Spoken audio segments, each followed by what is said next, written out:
Видов, а до мен е Николай Павлов, с който ще си говорим за предстоящото световно първенство по футбол. Остават буквално броени дни до него и то ще бъде доста интересно. Ники, за първи път 48 отбора в световно първенство, плюс 3 страни домакин. До момента това не се е случило никога. Да, здрасти, Валю. Ще има много рекорди на това световно, най-вече като брой участници, брой отбори, брой мачове, които се изиграят. Мисля, че над 100 мача общо Той извън. 4. Да, 4 мача в жегата в Мексико, Щатите и Канада. Така че да му мислят играчите, които са там. И да започнем лека по лека и с интересните неща, освен споменатите рекорди. За първи път ще имаме и 3 талисмана на световното първенство. От всяка една от страната домакин. Топката Трионда, която пък също е специфика от трите страни домакини. И Шакира отново пее химна. След 2010 след Лака Лака и през 2014 също пяна, но тогава не беше официален химн нейната песен, така че хетрик за Шакира на световни първенства. И тя като Мексико, да. Мексико, това ще е първият рекорд с първия матч, още че Мексико ще стане първата страна с 3 домакинства на световно. И с най-много открещи мачове също. Да. Освен това, за първи път, в смисъл за втори път, Мексико ще играе с ЮАР на откриващ мач на световно, което пък е още по-интересния вариант, тъй като когато ЮАР беше домакин през 2010-та, Мексико отново игра срещу ЮАР. Сега повтарят. Намигане на съдбата. Тогава матча завърши наравно, ще видим. И лека по лека започваме с тяхната група. Мексико, Чехия, ЮАР и Южна Корея. Тук фаворита Мексико е просто задължен да мине групата и дори може би да я спечели. Абсолютно. Аз преди да почнем да говорим за всичките групи, искам да кажа, че всичките отбори, които са от двете Америки, Северна и Южна, аз ги приемам, че това е тяхното домакинско първенство и ще им давам предимство в всичко, което говорим. Според мен, с изключение на отбори, които ще имат драстична разлика в класите, като Хаити и Кюрасао спрямо други европейски отбори, смятам всички други отбори от Америките биха се представили доста добре на този турнир. И това, което казвам, наистина Мексико е, поред мен, повече от фаворит да спечели тази група и да продължи напред. Отделно отбора разполага с много силни състезатели, дори може да се каже, че дори най-силният в историята на Мексико. Отпред ще бъдат Санти Хименес с Раул Хименес. Все хора, които в Милан, в Висшата лига, опитни. Отделно и в халфовата линия имат стабилни хора, в защита. Общо навсякъде и легендата Очоа, който не се знае дали ще играе, но трябва да споменем, че той е един от тримата футболисти, заедно с Роналдо и с Меси, които ще имат участие на рекордните 6 поредни световни първенства. Само те са го правили. Модрич може също го направи, но отсъства. Лука Модрич, легендата, отсъства през 2010-та, сега е през 2026-та е на световното. И Модрич с Меси, Роналдо и Очоа ще участват, ще са единствените участници от Мондиал 2006. 20 години по-късно. Да. Ще видим как ще се развият нещата. Интересното, че ли не участват на турнира? Не. Бъркам се, така че... Те направиха ужасни квалификации. На коментатора на БНТ Ивайло Ангелов, нали така беше, да. Този път грешката ще бъде правилна. Само Мексико ще участват без Чили. Твоите прогнози за тази група, за мен Мексико ще спечели и битката може би ще бъде спечелена от Чехия за второто място, но аз предполагам, че тук може да е тази група, която ще изгърми един отбор, тъй като при равенства може да има доста равенства според мен и третия отбор няма да продължи. Да, интересно в регламента тази година, че някои от третите отбори ще продължат, понеже групите са 12, така че буквално не ти е нужна победа за да продължиш, може с 2 равенства да се класираш напред. И ще е много завързано. Ако приемем, че Мексико ще спечелят без проблеми тяхната си група, вероятно между другите 3 отбора ще се води така по-сериозна битка, като всеки ще има свой шанс, както корейците въпреки че са от далечна Азия, смятам, че те също ще се представят добре. Има шанс, според мен, 3 отбора от тази група да излезнат, точно за това, че са равностойни и могат да си разминат някои победа или хубави голове равенства. ЮАР изглежда като тотален аутсайдер, но все пак не е съвсем за отписване. Ами, така е, но все пак в състава на ЮАР няма нито една звезда, която да блести. По-скоро смятам, че най-логично е те да бъдат последни в групата. И за победител групата, аз смятам, че това ще е Мексико. Ти какво смяташ? Да, победител мисля, групата? че тук Мексико. няма две мнения, че Мексико ще спечели в тази група. Продължаваме към следващата група Б с домакините от Канада, които са с Босна и Херцеговина, Катар и Швейцария. Тази група обаче не е като първата, поне за мен. И на канадците въобще няма да има толкова. Не, че на Мексико ще е много лесно, но аз си мисля, че на Мексико ще бъде доста по-лесно, отколкото на Канада.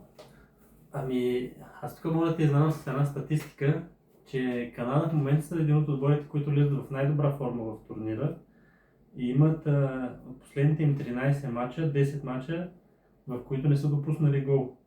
След тези 10 мача имат големи победи, примерно като 3-0 над Румъния. Мисля, че още някакви европейски играха, дали не беше Хърватия или Чехия. Също с Колумбия имаха няколко мача, така че Канада изобщо не са за отписване и смятам, че се представят доста добре. Вероятно не са същия фаворит, както Мексико в тяхната група, но мисля, че няма да са по-слаби. В принцип това е едва трето участие за Канада на световно първенство и ако мине, ето идеята е да минат групата, това със сигурност ще го направят според мен. Но за мен тук победител ще бъде Швейцария. Съгласявам се с тебе. И след това ще бъде може би Канада. Босна също има своите шансове. Катар мисля, че ще бъде аутсайдера, но няма да е в ролята на ЮАР. Аутсайдер, който има някакви шансове, макар и малки дори за нещо повече. Много любопитно, че ЮАР са били домакини на световно. Катар бяха домакини на миналото световно, а пък са по-скоро отбори, които, ако изключим поканата, че са били на световно, те ЮАР сега има първо световно, нали, по право. Да, същото е първо световно по право на Катар. Така че те са пълна енигма, почти са като дебютанти. Те бяха, всъщност Катар, не Катар, ами ЮАР беше първия домакин, който не мина групите. Всъщност след това и Катар също не ги мина. Да, така че в това отношение те са... Абсолютно, очакванията са не много така. Двата изолирани по-скоро случаи. да бъдат на последните места. И те имат и някакви футболисти, които се пробваха в Европа, но не им се получи и се завърнаха в... Да. За Босна какво смяташ? На мястото на Босна може би трябваше да е отбора на Италия. Те в тази група биха били доста така фаворити. Да, със сигурност, но Босна си заслужи мястото. Италия си провали за пореден път, то е доста тежко.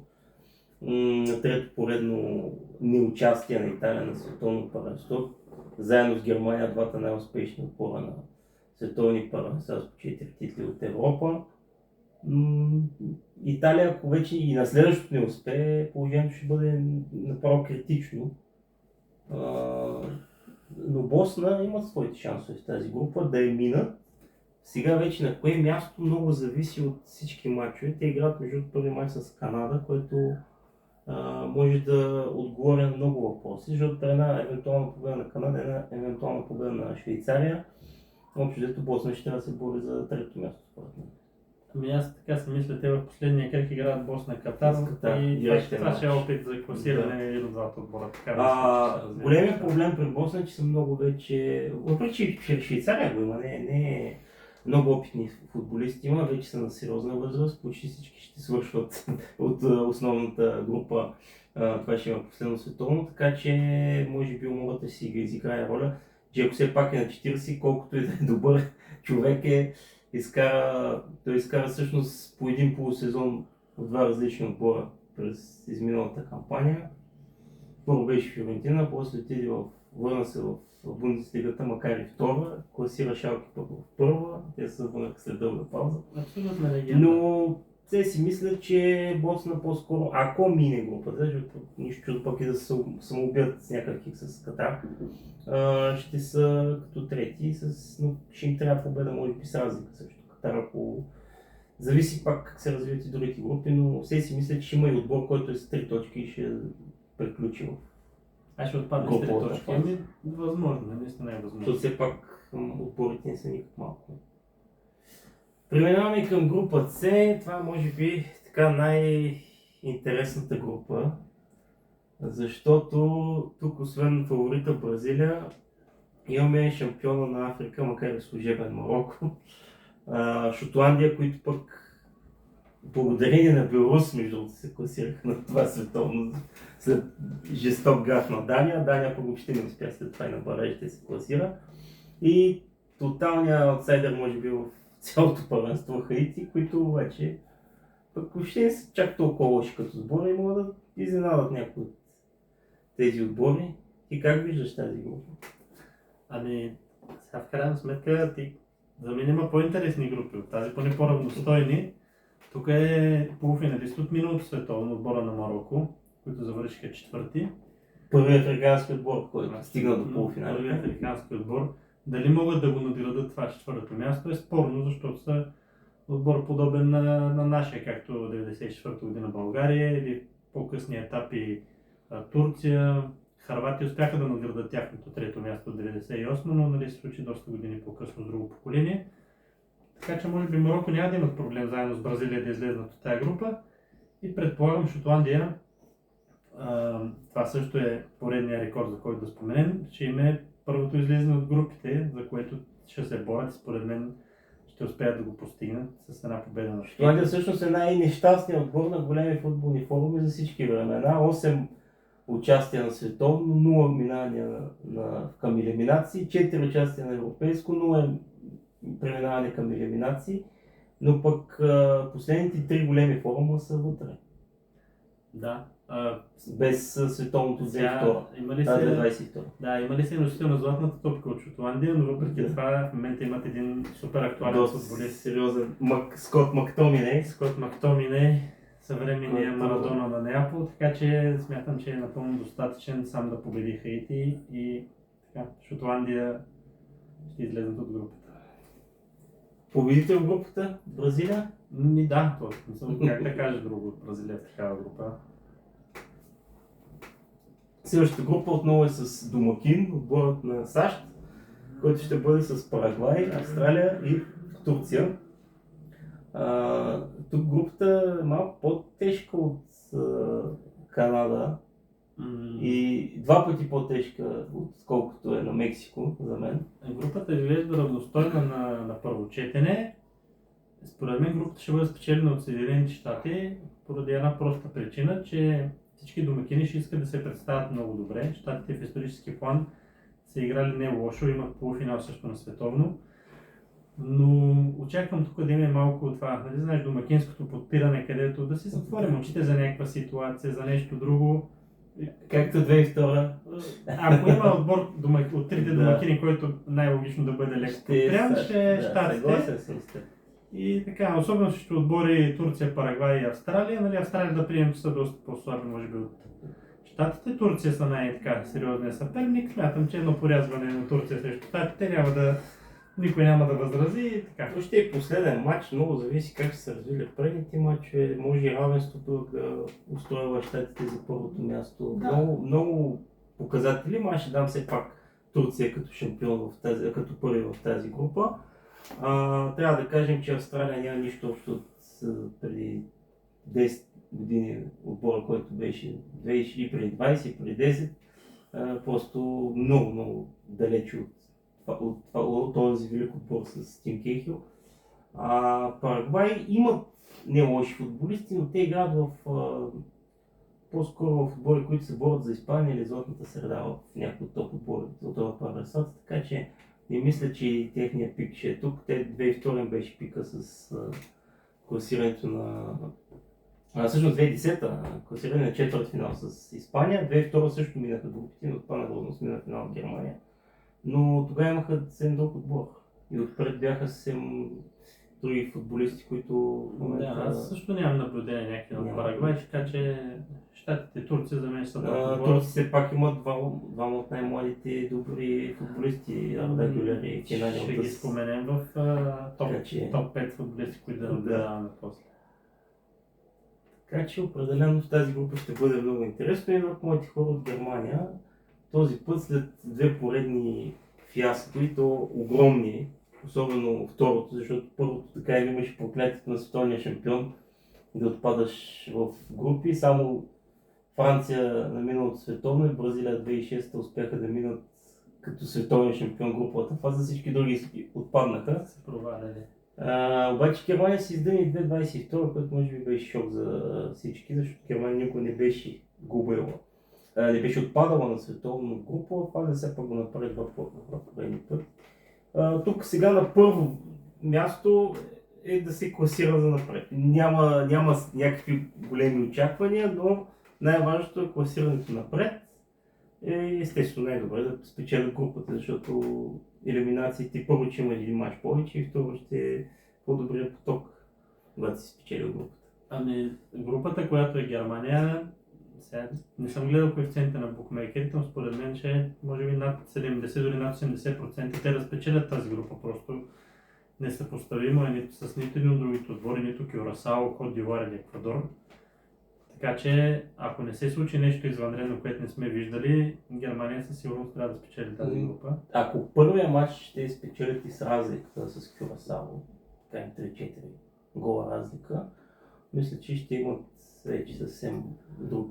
Дори равенство с Кот д'Ивуар, което за мен е най-тежкият мач в групата, мисля, че ще им стигне за първото място. Има някакъв промяна има в атаката на германците и двамата им нападатели, т.е. тримата им нападатели, защото един се води така малко фалшива девятка, Кай Хаверц, който е, но Ник Волтемаде и Денис Ундъв не са от най-резултатните девятки, не са типа. Аз съм много сигурен дали Хаверц ще започне като титуляр, въпреки че стартира. Хаверц ще е основният нападател. Хаверц ще е основният нападател или евентуално ще е Волтемаде. Мисля, че Волтемаде по-скоро ще бъде, но ще видим, да. Да, така че многото голове за Германия не са гарантирани с такъв тип нападател. Именно липсата на такъв тип нападател беше големия проблем на Германия последните две световни, тъй като те винаги са свикнали да имат някой сериозен нападател отпред, който да вкара много голове. Но след 2020 той просто изчезна. Все пак трябва да кажем, че Германия е миналото европейско след много дълга пауза, защото те наистина в 2018 не бяха правили стойностно първенство. За първи път направиха много хубаво първенство. Играха, нали, и като домакини бяха на повечето от мачовете, но бяха и много сериозно порязани. Бяха единствен отбор, който се противопостави на бъдещия европейски шампион на Испания. Да, имаше едно положение за Дуспата, което се беше реално. Да, игра с ръка беше на Корея, да. И това изигра лоша шега, но въпросът е кой днес ще направят сега. Най-важното е минат групата, оттам нататък вече зависи от потоци, зависи от много фактори.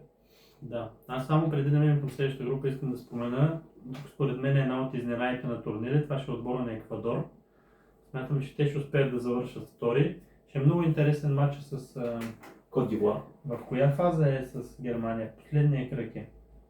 Смятам, че е много вероятно последния кръг и двата отбора да са с по две победи Еквадор и Германия и там да се решава кой да спечели групата. Защото Еквадор имат страхотни попадения в защита, в атака, в халфовата линия. Имат много добри играчи. Включително шампион на Англия. Включително шампион на Англия, Капи, да. Но въпрос е дали Енер Валенсия още ще е в тази форма, в която беше преди. Той има 6 гола на световни първенства, което хищ не е малко, между другото. Макар и на тези години. Ами има един нов футболист, който също се казва Валенсия, мисля, че се казва Антони Валенсия. И той е нов играч, може би това ще е новия Валенсия, който ще трябва да споменаваме в отбора на Еквадор, така че трябва да се следи там. Преминаваме към следващата група: Нидерландия, Япония, Швеция и Тунис. Тук Нидерландия изглежда като абсолютен фаворит, но имаме много тежък матч още в началото с Япония, което означава, че ако Швеция пък евентуално бие Тунис, може да се получат и съвсем други разминавания в тази група. Япония винаги е показвала, че може да направи нещо, но все нещо пък не им достига за повече от 8 финал. Швеция пък за мен е най-незаслуженият отбор, който се класира на световното първенство. Швеция поканиха, защото имаше едно свободно място. Да, Лигата на нациите играе, обаче видя се дори на световно, пък камо ли на европейско, затова съм казал много пъти, че тя е изключително важна. Сега предстои мачове през септември за нашия национален отбор. Защото спечелиш и групата, ти си сигурен на бараж, дори да си провалиш в квалификациите. Швеция го направи, въпреки че бяха последни в квалификацията. За мен това е една от най-интересните групи, както ти отдел спомена тази за Бразилия, защото отборите са на първо четене много равностойни. Но аз смятам, че тук ще имаме, ако може да се нарече изненада, и Япония ще успеят да спечелят тази група пред Холандия. А Швеция, знаеш, на всеки един турнир винаги има отбор, който има някакви очаквания към него, но той съден в крайна сметка отпада още в групите. Смятам, че Швеция ще е този отбор, защото вече споменахме, че малко така, не че незаслужено, ама нали, по най-така последния начин успяха да се класират и не мисля, че ще бъдат равностойни на другите три отбора. Греъм Потър, нека си не вдъхва дори. Греъм Потър не е лош човек, ама отпадане на групите. Добре, и аз казвам Нидерландия шампион, първи в групата, а в предната група не каза за Германия, аз казвам, че може по-скоро Германия ще е на първо място. Да, Германия, ама какво да се коментира просто. Следващата група е доста любопитна, Белгия, Египет, Иран, Нова Зеландия. Тук най-вече е любопитна заради Белгия или Египет, поне за мен. Белгия също старящ отбор вече. Да, със сигурност 5-6 човека ще приключат след края на световното своите кариери в националния отбор. Може би само Корто, аз ще остане, защото знаеш вратарите играят до много години. Има ли според теб шанс Египет да изненада Белгия и да вземе първото място? Трябва да кажем, че освен Мармуш, Трезеге и най-вече Мохамед Салах, нямат някакви, кой знае какви други футболисти Египет, но пък са винаги били отбор. Така е, но и тримата, които ги спомена, не направиха най-добрите си сезони в настоящия клубен футбол, който мина. И смятам, че нямат да имат сили да се противопоставят на Белгия, които са, въпреки че застаряващ отбор, все пак имат легендарни имена, като Кевин Де Бройне в състава си и Ромео Лукако. Знаеш, те двамата са гаранция за асистенция и гол. И Роми го няма, между другото, не е публикан в Египет. Той е с над 100 мача, мисля, че само Салах има повече или дори Салах няма чак толкова много. Но той е извън състава от по-така известните футболисти. Смятам, че Белгия няма да има проблем. Аз по-скоро смятам, че Белгия ще бъде. Нова Зеландия за трети път на световно. Те пък им са отворили най-накрая възможността, тъй като за първи път в историята Океания получи директна квота, не играеше бараж. Трябваше просто да победят Нова Каледония, направиха го много лесно и се класираха. Но един Крис Луд няма какво да направи. Даже мисля, че Иран ще ги победят. Иран са доста корав отбор, победиха на миналото световно Уелс. Така че Нова Зеландия за мен тук е тоталния аутсайдер в тази група и според мен ще си завърши даже с 0 точки. Според мен Нова Зеландия са отчетливо най-слабият отбор, може би, на турнира. Да. Ако не се лъжа, в ранглистата на FIFA са най-слабият отбор, който участва на 85-то място. Чисто като футболисти за мен са много по-слаби дори от дебютанти Хаити. И дори Йордания имат футболисти, които са няколко човека, които играят навън. Така че един Крис Луд е прекалено малко. Да, само искам да спомена, защото вчера мисля, че гледах ранглистата на FIFA и това е Нова Зеландия май са 85 и са най-ниско ранкирания отбор, а България са 86. Тоест на турнира няма по-слаб отбор от България. Така че трябва да се замислим къде сме ние, къде са отборите на световното. Следващата група, много така интересна, до някъде и равностойна. Испания, Кабо Верде, Саудитска Арабия, Уругвай. Тук имаме още един от дебютантите Кабо Верде. Европейския шампион Испания, който с Франция са според букмекерите най-големите фаворити в турнира. Саудитска Арабия, който направи бомбата през миналата година, би бъдещия европейски световен шампион на Аржентина, но пък след това се провали и не успя да мине групите. И Уругвай, които пък винаги си традиционен отбор, но тук имаме една много голяма липса. Луис Суарес, за мен, колкото и да може би не е във форма, не съм гледал Суарес в Интер Майами в последния време, но за мен Биелса по-скоро сгреши, но ще видим дали е наистина така или по-скоро той го е направил за отборната игра и за това, че да няма много интриги вътре, тъй като все пак Суарес е малко остър характер. Суарес със сигурност е крив футболист и щеше да е лидер, сигурно нямаше може би да навреди, но не знам колко щеше да помогне на отбора. Уругвай имат един страхотен нападател в лицето на Дарвин Нунес, въпреки че отнасяше огромни подигравки за представянето си в Ливърпул. Абсолютно голова машина, той мисля, че играе в някакъв В Саудитска Арабия, да. И е топ гол майстор. С бъдещия си съперник всъщност. Да. Така че защитниците ще го познават добре от Саудитска Арабия, както и той тяхните качества в голяма степен. И смятам, че ще се отличи много. Дарвин Нунес според мен ще вкара доста голове на този турнир. Аз бих споменал тук и Валверде, защото Реал Мадрид направи ужасяващ сезон. Той беше един от малкото, който направи нещо за Реал Мадрид през този сезон. Той ще е капитан в отсъствието на Суарес на това световно. Уругвай си сериозен отбор, но не мисля, че може да... Според мен ще бъдат втори групата, но не мисля, че могат да според Испания. Със сигурност. Спирането на Испания, то не знам има ли отбор, който може да ги търка. Така че Испания би трябвало да спечелят безапелационно групата, Уругвай вероятно втори, Саудитска Арабия, ако пак поднесат изненадата да бият някой, защо не дори Испания.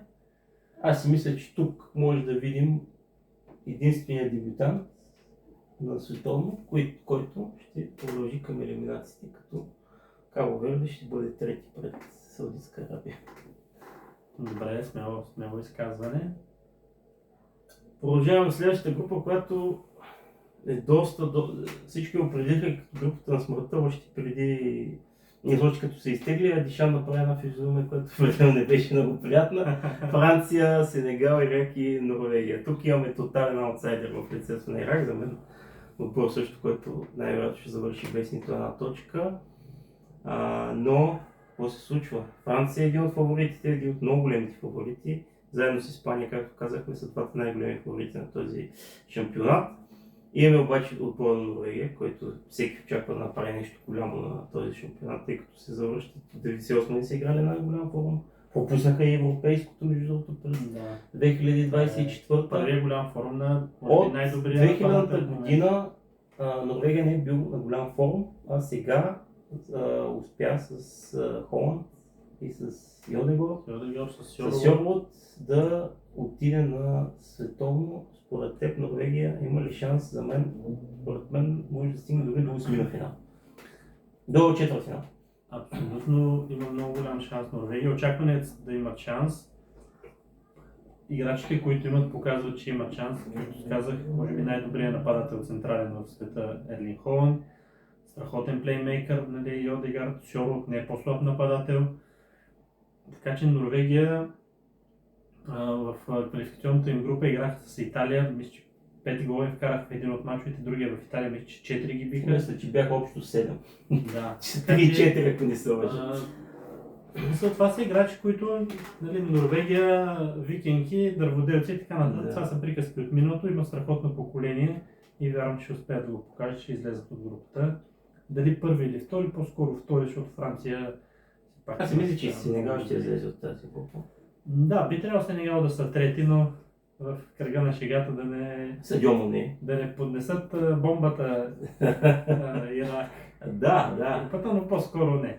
Те имаха колебания до последния момент, че участват и няма да участват. Защото Ирак през 2004 направиха нещо уникално, завършиха четвърти на Олимпиадата в Атина.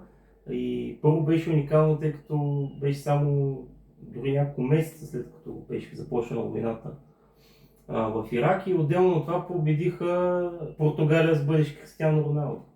Разликата от тогава и сега е точно никаква, защото и тогава никой не знаеше нито един футболист от Ирак. Така че наистина ти си прав, може пък да поднесат бомбата. Това ще има второ участие. През 70-те години имат едно участие. Така че ще видим. Следващата група, световния шампион Аржентина е с Алжир, Австрия и Йордания. Йордания е абсолютно дебютант.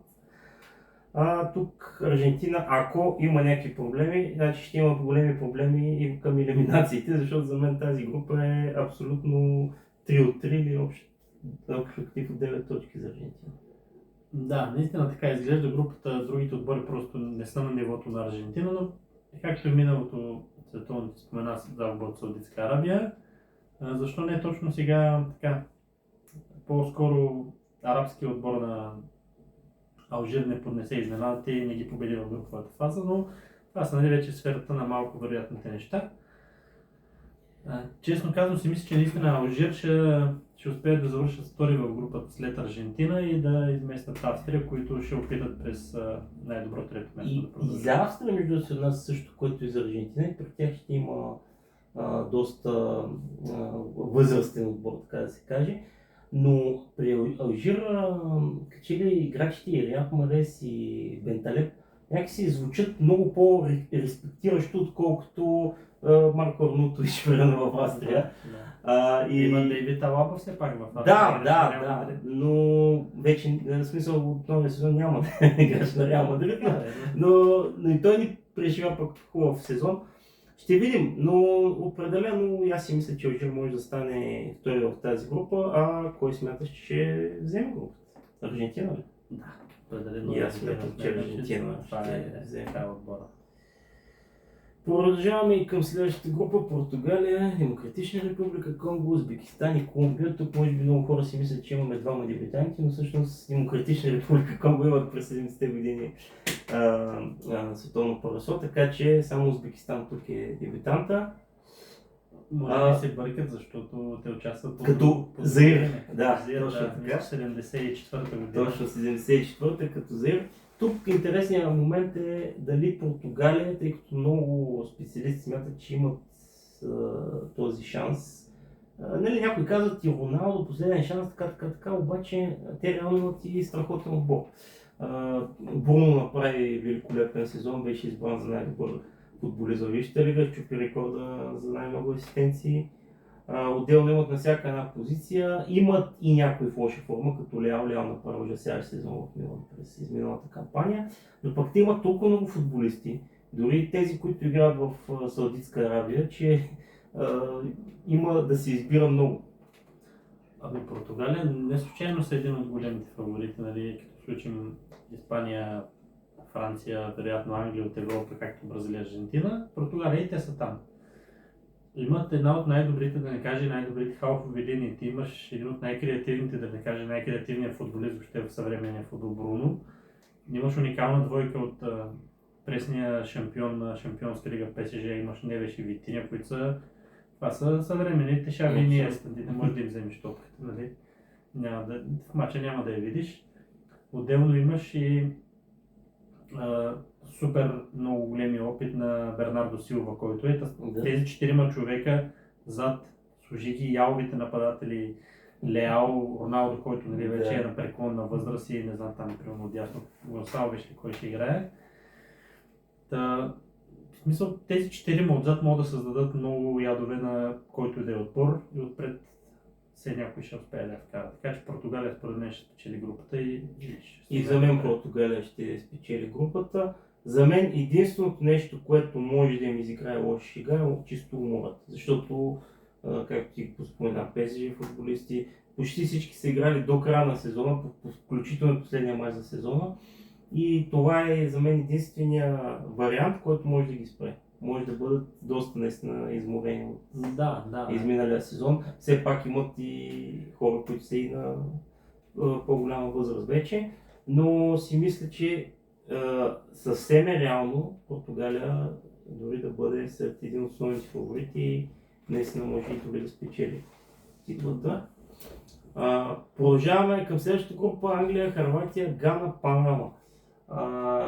Ще има ли след между другото се навършва точно 60 години от последната световна титла, ще има ли coming home най-накрая за Англия? Ами, ако ме питаш, личните ми пристрастия са, че това е годината на Англия, но ако говорим математиката казва, че по-скоро е малко вероятно да я спечелят Англия, защото на друг континент трудна работа. Освен Германия 2014, извън Европа, и Испания в ЮАР, извън Европа печелят южноамериканските отбори, така че Англия по-скоро ще стигне напред. Между другото, за първи път от много време, това всъщност и за Бразилия се отнася, в Англия Бразилия не се говори за титли и не са сложени сред фаворитите. Това е рядкост, обикновено, когато започва световно първенство, всички фенове казват, че дигнем, всички букмейкери казват, вие сте фаворити. Да видим сега дали това ще е положителното, но за мен Англия има един голям недостиг и той е най-вече в защита. Да, Томас Тухел избра малко алтернативни играчи като че ли, но може би това са играчи, на които той има доверие. В крайна сметка, нали, той е треньор, той работи с тях. Ако смяташ, че те ще му свършат работа, а не Александър Арнолд, Но имаш и Хари Кейн, който е вездесъщ, колкото и години да е. Просто Хари Кейн, носител на златната обувка за изминалия сезон. Видях, че е фаворит за златната топка в момента пред Дембеле, така че да, с този играч головете, ако Хари Кейн беше от Португалия, нали, нямаше да говорим въобще, ще има ли проблем там Бруно и Хари Кейн и другите. Ще има ли мъс за 2018 година с Харватия? Още първия матч е Англия-Харватия. Отмъщение ще има ли? Ами, смятам, че Англия би трябвало да спечелят матча, защото... Харватия наистина много стар вече отбор. Те на пределна възраст, голяма част от основните им играчи. Шанса на Харватия е с огромната класа на Лука Модрич да направи някакви пасове, които просто да останат неразгадаеми и да вкарат голове. Но като цяло отстъпват в